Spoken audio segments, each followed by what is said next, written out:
교회를 다니는 분들을 향하여서 흔히 교인이라고 부릅니다.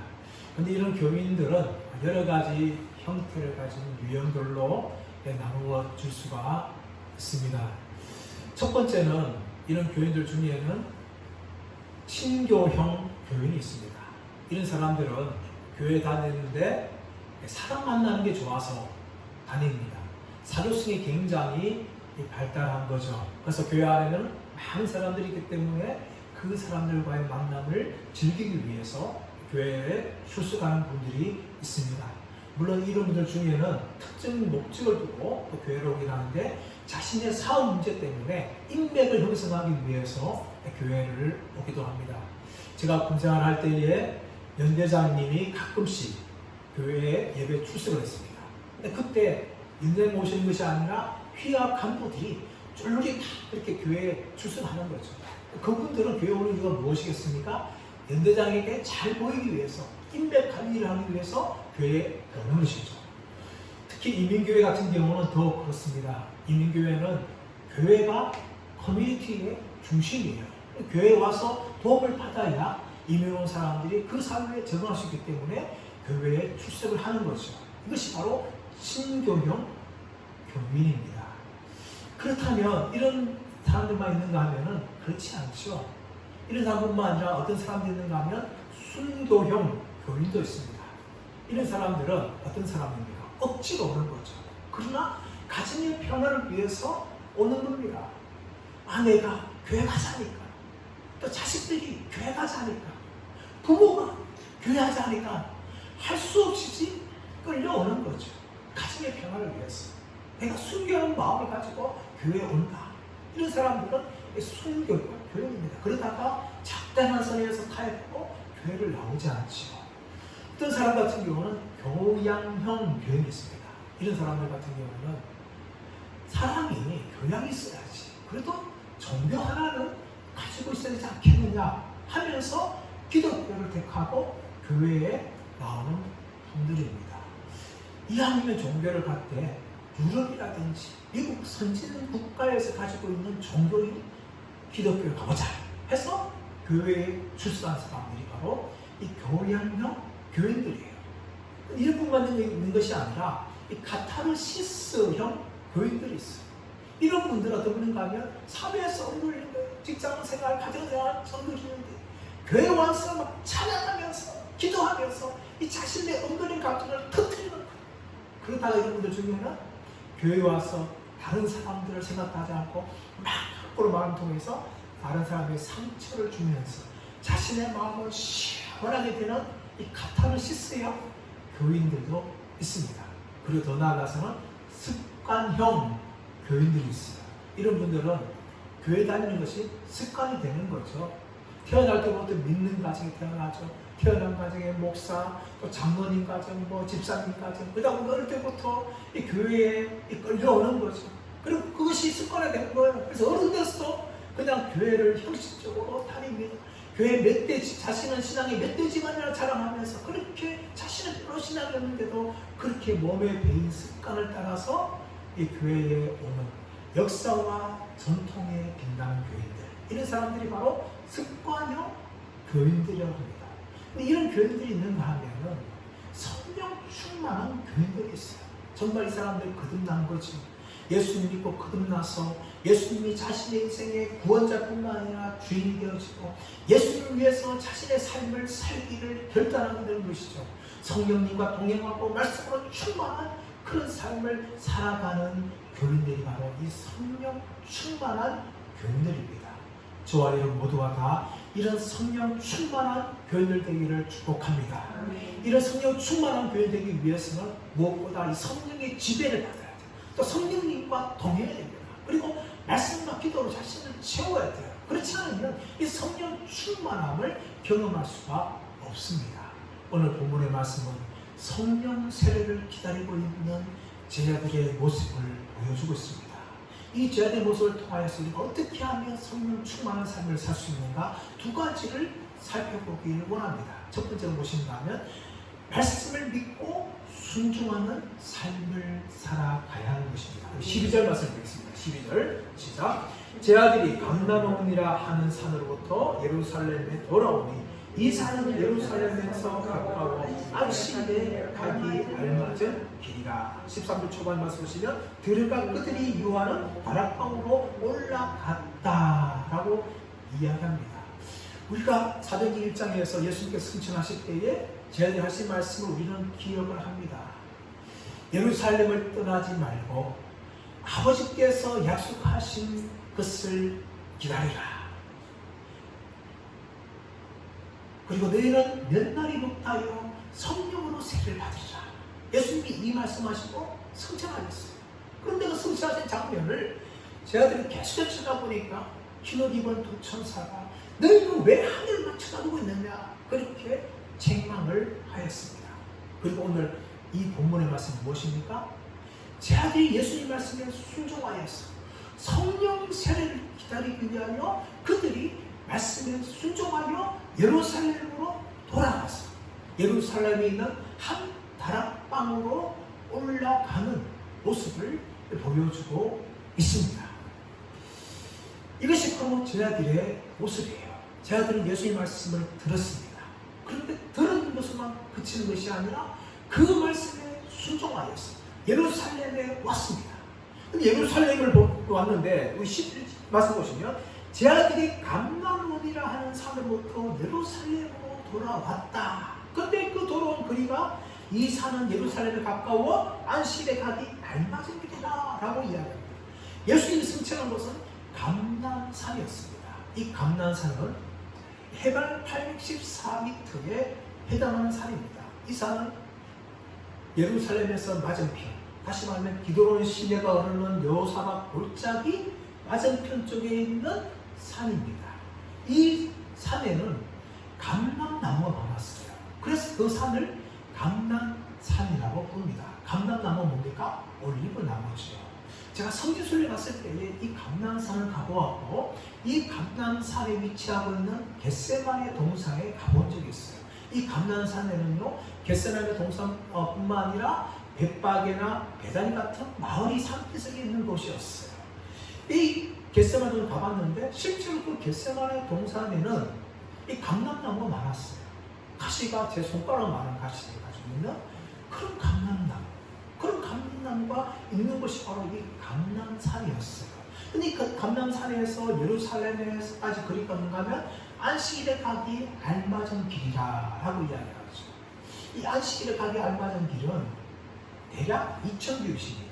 유대인들은 안식일에 이동할 수 있는 거리를 제한했는데 2000규빗. 오늘날 우리 치수로 말하면 약 1km에 해당합니다. 약 1km에 해당하는 이 거리가 안식일에 가기 알맞은 거리인데 이 감람산에서 예루살렘에까지 꾸물꾸물 따지면 2km 되고 직경으로 1km 되는 거예요. 그 당시의 수치와 지금 수치가 정확하지 않기 때문에 대략 유대인들은 이 감람산이 예루살렘까지 갈 수 있는 안식일 가기에 적당한 거리다 라고 생각해서 이 감람산에서 예루살렘으로 올라가고 그 예루살렘에서 한 다락으로 올라갔다고 이야기합니다. 이 다락방을 이야기하면 우리나라 구조 생각하시면 안 돼요. 옛날 우리 구조에는요 집마다 다락방이 있었어요. 그 다락방이 어떻습니까? 그냥 물건을 그냥 놓을 수 있는 창고 정도 작은 방이죠. 그러나 이 다락방을 말하고 있는 것은 그냥 물건을 그냥 놓을 수 있는 창고 정도가 아니라 무려 사람이 100에서 200명 정도 들어갈 수 있는 큰 방입니다. 큰 방. 그래서 이곳에 학자들 말하면 예수님께서 제 아들이 성만찬을 가졌던 곳이다 라고 이야기하기도 하고 또 예수님이 십자가에 달렸을 때 숨어있던 곳이 바로 이 다락방이다 라고 이야기하고 있습니다. 그리고 어떤 학자들은 이 다락방은 마가의 다락방이다. 마가의 다락방. 마가의 어머니 소유한 그 마가의 다락방이 이곳이다 라고까지 이야기할 정도입니다. 하지만 정확하게 이곳이 마가의 다락방인지 아닌지는 알 수가 없지만 제 아들이 모일 정도로 아주 큰 방이었다는 것을 우리는 알 수 있습니다. 그런데 이 다락방에 바로 예수님의 제자들과 또 여인들과 또 예수의 어머니와 아우들이 그 다락방에, 예루살렘에 있는 다락방에 기다리고 있다는 것이죠. 이것은 무엇을 말합니까? 예수님 말씀에 순종하는 겁니다. 예수님 말씀에 순종하여서 예루살렘에 기다리라 말씀하시기 때문에 그 말씀에 순종하여서 예루살렘에 왔고, 예루살렘에 있는 다락방으로 올라가서 그곳에서 기다리게 된 것이죠. 근데 여러분, 기다리는데 언제까지 딱 기다리는 것을 알고 기다리면 사실 굉장히 기다리는 것이 쉬워요. 내가 1시간에 가겠다 하면은 1시간이 기다리면 돼요. 근데 예수님께서 승천하시면서 어떤 말씀하십니까? 너희는 몇 날이 못 되어서 성령으로 세례를 받으시라. 이 몇 날이 며칠인지, 하루인지, 이틀인지, 사흘인지 예수님은 전혀 말씀하지 않았어요. 나중에 우리가 알 수 있듯이 예수님은 이 땅에 오셔서 40일 만에 승천하셨는데, 이 승천하신 후에 10일 오순절 날에 성령이 임하였어요. 몇 날이 단지 하루 이틀이 아니라 무려 10일 될 정도로 아주 긴 시간이었어요. 제 아들은 이 몇 날을 기다려야 된다는 말을 듣지만 그 몇 날이 며칠인지 알지 못하였습니다. 하지만 예수님이 분명히 몇 날이 못 되어서 너희는 성령으로 세례를 받으라 말씀했기 때문에 무조건 예수님께서 성령을 주실 때까지 기다리는 거죠. 그럼 이것은 무엇입니까? 예수님의 말씀에 믿음으로 순종하는 거예요. 그리고 순종할 때 믿음이 없으면 순종하기가 정말 어렵습니다. 예수님의 말씀을 믿었기 때문에 제 아들은 성령을 기다리는 거예요. 그 몇 날이 며칠 전에 알지 못하지만 성령을 주신다 했기 때문에 제 아들은 예수님의 말씀을 믿고 예루살렘의 다락방에서 기다렸던 것이었습니다. 사랑하는 여러분, 제 아들에게 어떤 믿음이 있었습니까? 예수님의 말씀에 대한 믿음이 있었어요. 너희는 몇 날이 못 되어서 성령으로 세례를 받으시라. 언제 성령이 임할지 모르겠지만 예수님이 성령으로 세례 주시려고 말씀하셨어. 그렇기 때문에 그들은 예루살렘에 올라가서 다락방에서 그렇게 믿음으로 기다렸다는 것입니다. 사랑하는 여러분, 제 아들은 어떻게 순종할 수 있었습니까? 바로 예수님을 믿음으로 순종할 수 있었습니다. 저와 여러분 마찬가지입니다. 무작정 순종하는 순종이 아니에요. 하나님의 말씀과 또 하나님 어떤 분인지 우리가 알고 믿음으로 순종할 때 그것이 바로 하나님을 기쁘시게 하는 순종일 줄 믿습니다. 저와 여러분에게 이런 순종이 있기를 예수님의 이름으로 축원합니다. 두 번째, 제 아들 어떻게 기다렸습니까? 그들은 기도하면서 기다렸습니다. 근데 그들 기도할 때 어떻게 기도했는지 오늘 본문은 정확하게 이야기합니다. 14절 말씀 볼까요? 14절 시작. 여자들과 예수의 어머니 마리아와 예수의 아우들과 더불어 마음을 같이 하여 오로지 기도에 힘쓰니라. 여러분, 이 기다리는 사람들이 어떻게 기다리는지 두 가지를 이야기합니다. 하나는 마음을 같이 하여 기도하며 기다린 것을 볼 수가 있습니다. 이 마음을 같이 할 때 이거 참석한 사람들이 누구였습니까? 13절에 보듯이 예수님의 11제자, 가룟 유다를 제외한 11제자들과 또 14절에 여자들과 예수의 어머니 마리아와 예수의 아우들이 마음을 같이 하여 기도했다는 것을 우리가 볼 수가 있습니다. 13절에 나오고 있는 이 예수님의 제자들은 누가복음 6장에 나오고 있는 6장 6절 10절에 나오고 있는 제자들의 명단과 위치합니다. 다만 가룟 유다만 빠져 있는 거예요. 그리고 두 번째 등장하고 있는 여자들의 명단에 대해서 사실은 예수님의 어머니 마리아 외에는 소개하고 있지 않습니다. 그러나 누가복음, 이 사도행전에 기록한 누가복음은 예수님의 사역을 도왔던 여인들의 이름을 누가복음 8장 3절에서 기록하고 있는데 막달라 마리아나 살로메나 요한나나 수산자 같은 예수님의 사역을 도왔고 제자들의 필요한 것을 공급하였던 여인들의 이름을 기록하죠. 그런데 그 여인들은 나도 예수님께 십자가에 달리시는 그 현장까지 따라갔고 예수님의 부활을 목격했던 그런 여자들입니다. 그 정도로 이 누가복음에서는 여인들의 중요성을 부각시키고 있습니다. 세 번째 분은 누굽니까? 바로 예수님의 어머니와 그의 예수님의 아우들을 이야기합니다. 마태복음 13장 55절에서는 예수님의 형제들에서 이야기하고 있는데 야고보와 요셉과 시몬과 유다 및 또한 여러 누이들이라고 이야기합니다. 예수님은 성령으로 잉태하였지만 예수님 이후의 아우들은 인간적인 관계를 통하여서 어머니 배를 통하여 태어납니다. 그 형제들이 바로 야고보와 요셉과 유다와 시몬과 또 여자 동생들이 있었다는 것을 이야기하는데, 근데 이 사람들은요 처음에 예수님을 믿지 않았어요. 예수님이 하나님의 아들을 믿지 않았습니다. 심지어 친척들은 예수가 미쳤다 할 정도로 예수님을 반대하였습니다. 그 정도로 이 사람들은 불신하는 사람들이었는데 예수님이 부활하신 후에 예수님을 하나님의 아들로 믿게 되었죠. 그리고 이 모든 사람들이 어떻습니까?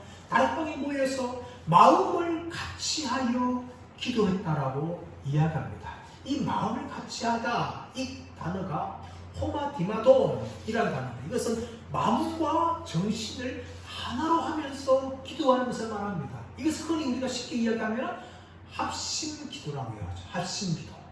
여러 사람이 모여서 한 제목을 기도를 놓고 열심히 주님을 부르면서 기도하는 그 합심 기도를 마음을 같이 하려 하는 기도라고 이야기하는 겁니다. 그런데 이 합심 기도는요 능력이 있어요. 우리가 개인적으로 기도하던 기도는 능력이 있죠. 왜 그렇습니까? 하나님 우리의 기도를 들으시기 때문이에요. 그런데 이런 마음을 모아서 간절하게 기도하는 것은 더 큰 능력이 있는 거예요. 여러분 장작불도 하나만 쓰면 그 하나에다가 타버리지만 그 장작불이 여러 개 모여있으면 쉽게 꺼지지 않습니다. 이것이 불의 능력이죠. 기도도 마찬가지입니다. 혼자 기도하다 보면 우리가 흔히 지치지만 여러 사람 함께 모여서 기도하면 힘을 얻어서 기도할 수가 있는 거죠. 그것이 합심 기도의 능력인데 이 마음을 같이 하는 기도는 그런 능력이 있는 겁니다. 과거 독일이 통일되었고 이제는 유일하게 세계의 분단국가는 한반도 내에 존재합니다. 독일은 통일된 거죠. 독일이 2차 세계대전 후에 동독과 서독으로 나누게 된 거죠.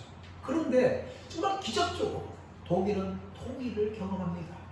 이 독일 통일의 이유에 대해서 소련이 붕괴됐기 때문에 또 아니면 민주주의 승리다 하면서 여러 가지 이유를 들지만 여러분 독일 통일은 기도의 능력으로 이루어진 것입니다. 권오성 씨라는 분이 계시는데 이분이 그의 책인 독일의 통일과 교회의 노력에 대해서 교회 노력 제목 책을 썼는데 그 내용 안에서 무엇을 얘기하는가 하면 독일의 통일을 위해서 교회가 얼마나 열심히 간절히 기도했는지에 대해서 소개합니다. 이 기도회가 1983년도 시작됩니다. 독일 라이프니치시의 니콜라이 교회에서 50명이 모여서 기도를 하는 거죠. 그렇게 50명이 매주 월요일 오후 10시에 되면 간절하게 독일의 통일을 위하여서 기도를 하는데 그 기도의 모임이 무려 6년이 지속되어집니다. 1989년도에 초마하더라도 50명이 있던 성도들 기도하는 것이 겨우 100명밖에 모이지 않았습니다. 그런데 1989년도 10월 2일에는 무려 기도의 모임이 2만 명으로 늘어요. 2만 명으로. 그리고 10월 9일에는 7만 명으로 늘어납니다. 그리고 10월 23일에는 무려 6만 명으로 늘어납니다. 그리고 10월 30일에는 57만 명으로 늘어납니다. 그리고 마지막 기도했던 11월 9일에 역사적으로 베를린 장벽이 무너지는 놀라운 일들이 일어납니다. 정치적으로 볼 때에 소련의 붕괴라든지 민주주의의 승리라든지 여러 가지 이해할 수 있겠지만 분명히 독일 통일은 바로 교회가 합심하여 기도했기 때문에 일어난 일인 줄 믿습니다. 하나님이 성도들 기도를 들으시고 베를린 장벽을 무너뜨린 거예요. 그러면 여러분 우리가 이 한반도의 통일도 성도들이 기도가 있어야 될 줄 믿습니다. 한반도의 통일을 위해서 무엇보다 교회가 기도해야 됩니다. 합심하여 기도할 때에 하나님께서 독일이 일으켰던 놀라운 기적들 이 한반도 땅에서도 일으킬 줄 믿습니다.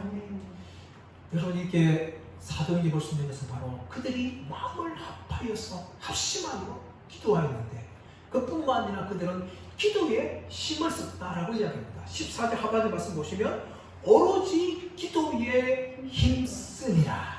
기도에 힘쓰니라. 이 힘쓰다는 것은 부지런하다, 끈질기다 라는 의미를 가진 크로스 카르테리오라는 단어가 사용되었습니다.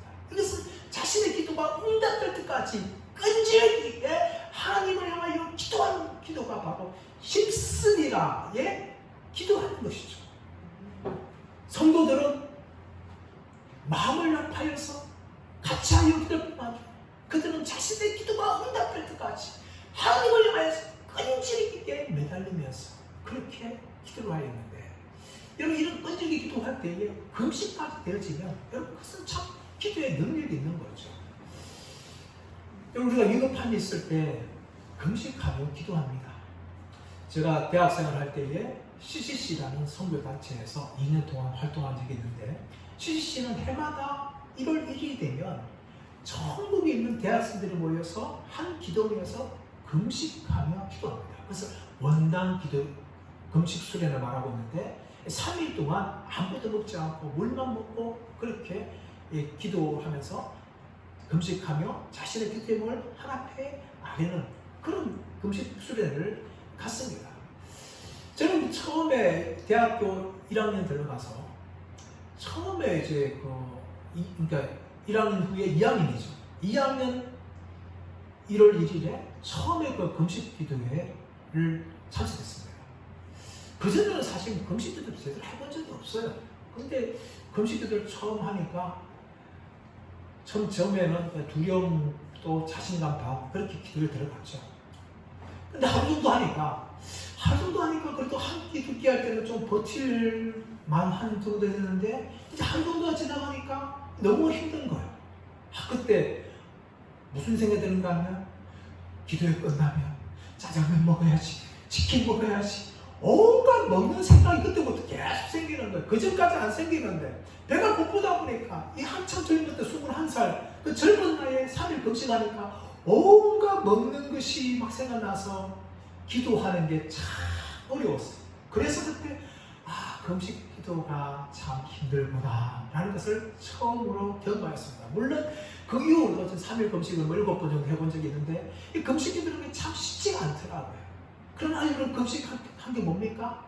하나님께 매달리는 거죠. 하나님 내 기도를 응답해 주세요. 그렇게 간절히 매달리는 것이 금식 기도예요, 여러분. 이렇게 기도드렸던 여인이 누굽니까? 한나라는 여인이었어요.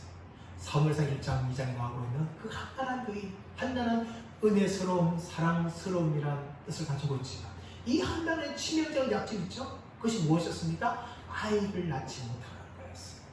엘가라는 남편이 있지만 한나가 아이를 낳지 못하니까 버닌나, 색한나를 두는 거죠.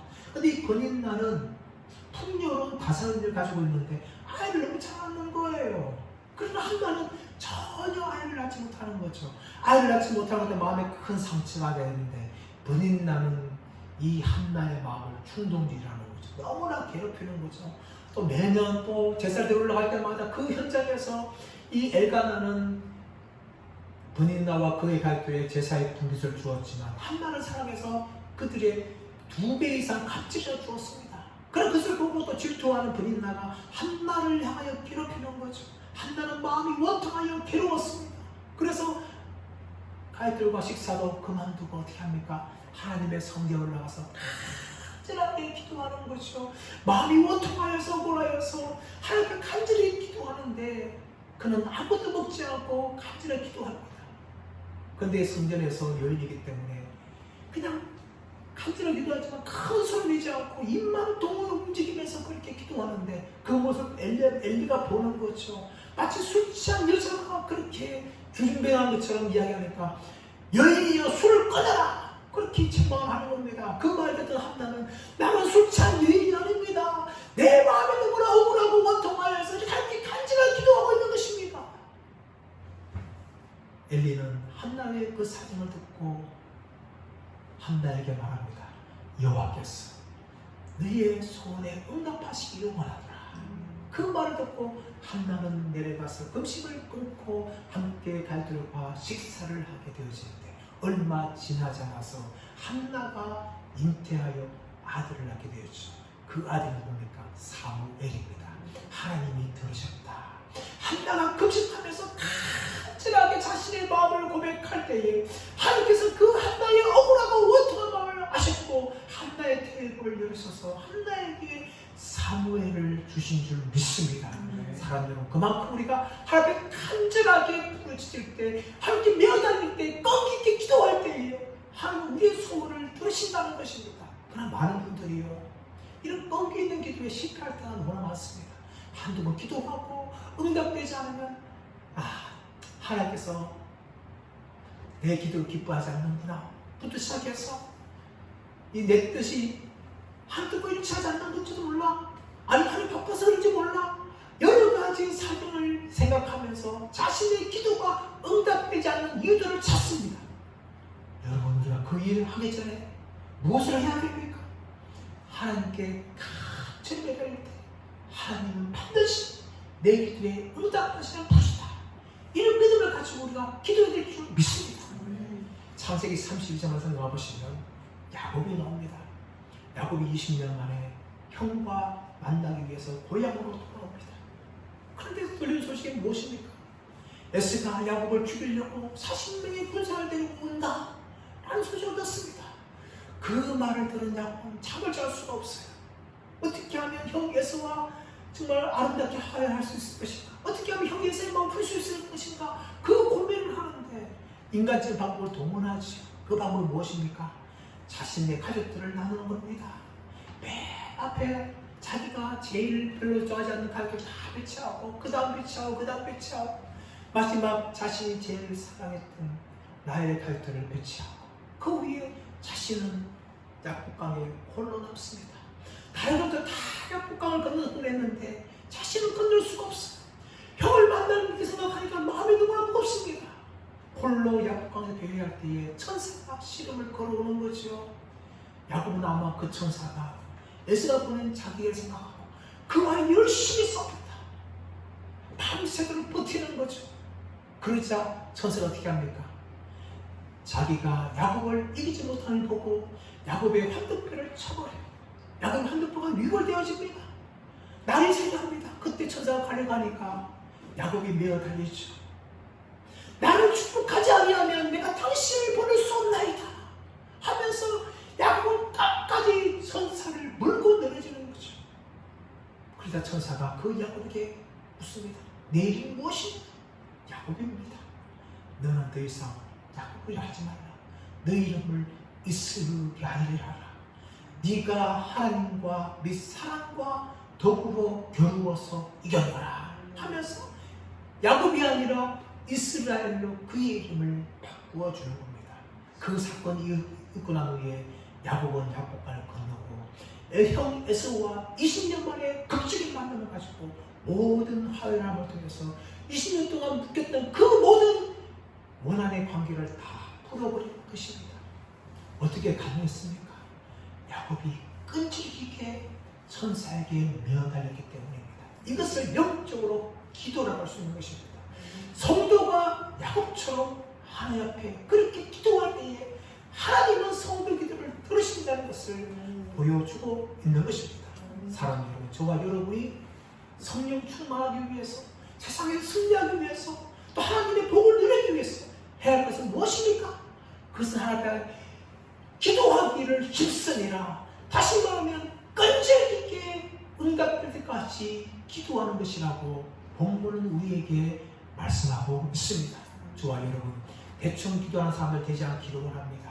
하나님의 복을 누리기 위해서 하나님께서 응답하실 때까지 우리는 야곱처럼 또 한나처럼 또 제 아들과 모인 사람들처럼 하나님 앞에 끈질기게 마음을 다해서 기도하시는 저와 여러분 되시기를 예수님의 이름으로 축원합니다. 이제 말씀의 결론을 맺기를 원합니다. 제 아들은 성령세를 받기 위해서 기다립니다. 어떻게 기다립니까? 그들은 말씀에 순종한 믿음으로 기다립니다. 더 나아가서 기도하면서 마음을 갖춰면서 또 기도의 전심으로 끈질기게 매어달리는 기도를 드리고 있습니다. 저와 여러분, 성령 충만을 사모하시면서 무엇보다 하나님의 말씀에 순종한 자들 되기를 원합니다. 그냥 순종하는 것이 아니라 말씀을 믿음으로 순종하시기를 바랍니다. 그 기도한 사람들 되기를 원합니다. 마음을 갖춰 기도하고 더 나아가서는 우리의 기도가 응답되는 그 순간까지 끈질기게 매달리며 기도함을 통하여서 성령 충만받고 세상을 향하여 믿음으로 승리하시는 저와 여러분 되시기를 예수님의 이름으로 축원합니다. 하시마 기도하기 원합니다. 하나님,